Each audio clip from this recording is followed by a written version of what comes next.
After these things occurred, God tested Abraham, and he said to him, Abraham, Abraham. And he answered, Here I am. He said to him, Take your only begotten son Isaac, whom you love, and go into the land of vision. And there you shall offer him as a holocaust upon one of the mountains, which I will show to you. And so Abraham, getting up in the night, harnessed his donkey, taking with him 2 youths and his son Isaac. And when he had cut wood for the holocaust, he traveled toward the place, as God had instructed him. Then, on the 3rd day, lifting up his eyes, he saw the place at a distance. And he said to his servants, Wait here with the donkey. I and the boy will hurry further ahead to that place. After we have worshipped, we'll return to you. He also took the wood for the holocaust, and he imposed it upon his son Isaac. And he himself carried in his hands fire and a sword. And as the 2 continued on together, Isaac said to his father, My father. And he answered, What do you want, son? Behold, he said, fire and wood. Where is the victim for the holocaust?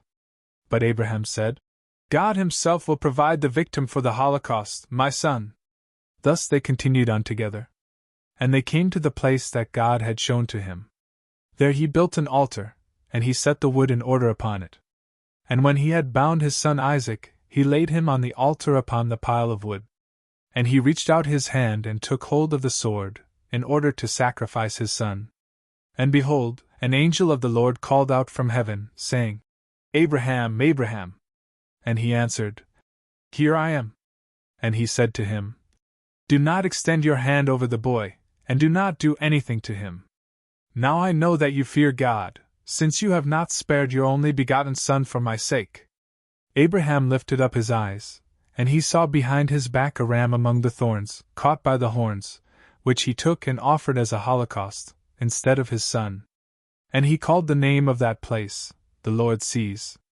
Thus, even to this day, it is said on the mountain, The Lord will see.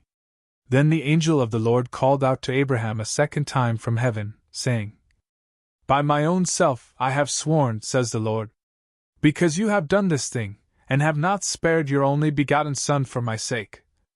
I will bless you, and I will multiply your offspring like the stars of heaven, and like the sand which is on the seashore. Your offspring will possess the gates of their enemies.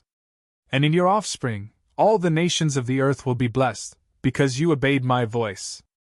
Abraham returned to his servants, and they went to Beersheba together, and he lived there. After these things occurred, it was reported to Abraham that Milcah, likewise, had borne sons for his brother Nahor.